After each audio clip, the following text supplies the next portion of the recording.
Hi everybody, this is Craig Tanner for The Mindful Eye and the Daily Critique. This is part two of a two-part critique, and part one we really just talked about composition, and I changed the image. I did some work with a clone stamp to push the image in a direction that was connected to flow of implied energy. One of the things I said that I saw in the design of the image was an implication of the cross-hatching of two S-curves on the diagonals, and so I came in and yesterday removed this building, accentuated the movement here, cloned in some stuff, and I did all this in a rough way. It's not like retouching work. It's just to show the potential here if we did go slower and we took our time.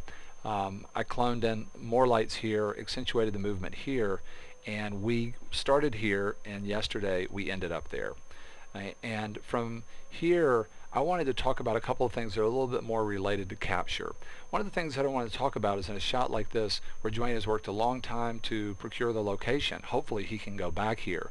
I know in my own commercial shooting career I had a lot of places where I would shoot skylines in Atlanta. Part of that was for stock photography when I was involved in stock photography because skylines would sell really well, and also for commercial clients. And a lot of these locations I went back to many different times, either for the same client or for a variety of clients.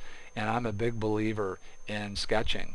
I'm a big believer in scouting a location and then sort of sketching in a bare bones kind of way, my perfect world scenario for the shot. So one of the things that I want to talk about in the context of the sketching is this shot. There's a lot of color that's potentially happening here.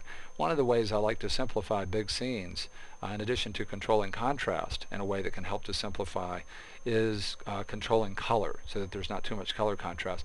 And when I look at this, one of the things that I see the potential for is having the roadbed go very red and keeping this feeling of yellow tying together on a diagonal, and also keeping the feeling of yellow and the lighting on the buildings tying together across the whole skyline. So I might come in and try and make it look like the lights here are very warm, lights here are very warm, lights here are very warm. Maybe leave this cool at the top if that's the way it looks.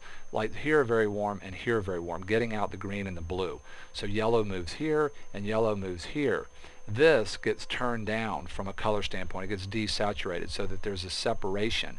It quietens down from a color standpoint, and it plays off of more of a clean black over here, and then the sky goes a little bit more blue, and then in a perfect world I have this beautiful red sort of magenta cloud bank over here that is going to continue the idea of red on the S-curve. And maybe there's a couple of other more subtle clouds out in here that can play off of this diagonal, and maybe there's more yellow than red in those clouds. That's just one vision that I might have for the shot. I would sketch it for sure. I would want to sketch that and get it in my mind's eye. Now that leads into another technique that you might play around with that would allow you to get that color, because my thinking, I don't know this for sure, I don't want to assume this, but my thinking is that Dwayne shot this a pretty good while after the sun had set.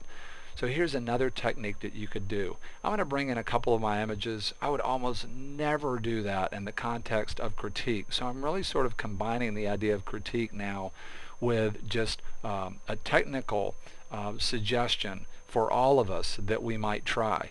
It's not about this being a better way to do it, because it's going to create a different feel, and for some people they won't like it because it's not very connected to what we would ever see in reality, but it's just a different idea. One of the things I want to say right away is to do the approach that I'm going to talk about. It would be much more practical to shoot this scene in one frame and then crop it down. And one of the things I wanted to say about that is I don't know what Dwayne's final use for this is. He may really need a huge file, but even if my client needed a massive file, I would be more tempted to rent, if I didn't own a 21 or 24 megapixel camera, and shoot very wide and crop down, and then be left with a 13 or 14 megapixel file and shoot that on a lens at an aperture that I know is the sharpest, 5, 6, or 8, and make sure my tripod is locked down, and then res the file up. Because if you get a great original file, one of the amazing things about digital capture, and which makes, you know, a 12 or 13 or 16 megapixel camera potentially better than shooting 35mm film or even medium format, is you can res digital up 500, 700 or even more percent and have very little loss of perceived quality. So I might get away from the panorama idea here, and if I did that, then this would be more of my technique. And here are two shots that we're going to look at where I've used this technique. Now these were done on film, but you could do it digital just as easy.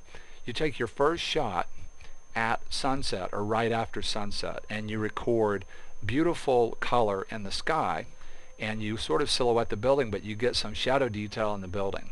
So you've got some subtle shadow detail in the building, and you get this beautiful color in the sky. So you essentially expose your file for the sky. Not moving the tripod, you wait for about 50 minutes for the sky to go dark, and then you do a longer second exposure. And I'll just give you a good starting point. At f8 at ISO 100, that second exposure on any cityscape kind of shot would be somewhere around 5 seconds to 8 seconds to 10 seconds, just depending. That would be a good range. So then you would wait 50 minutes, shooting from the same place, shoot the same scene, and now the sky will have gone dark. The lights will have come up bright enough now to record in a dramatic way.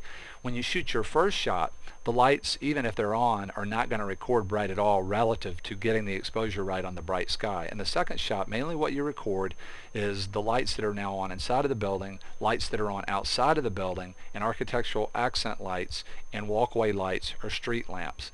And now I did this with a large format camera, multiple exposing one frame. You could combine these in Photoshop.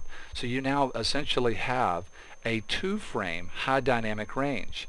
And instead of trying to pull shadow detail out of a scene where it's very, very high contrast, if you start working on these shots 30 minutes or 45 minutes or an hour or longer after the sun is set, you're going to have light surrounded by very dark black pools of information. So this is a way to do high dynamic range in 2 frames. It also gives you a chance to have a variety of sunset shots that you could sort of shoot a range of those shots doing digital, and then play around with the exposures later, pick 2 of those, and boom, combine them. Here's what I promise I'll do within the next month. I'll do this, and I'll make a from start to finish tutorial out of it. Here's another example of a shot of the Atlanta skyline using the same technique. Sunset just after, with the color combined with the lights coming out 45 or 50 minutes later.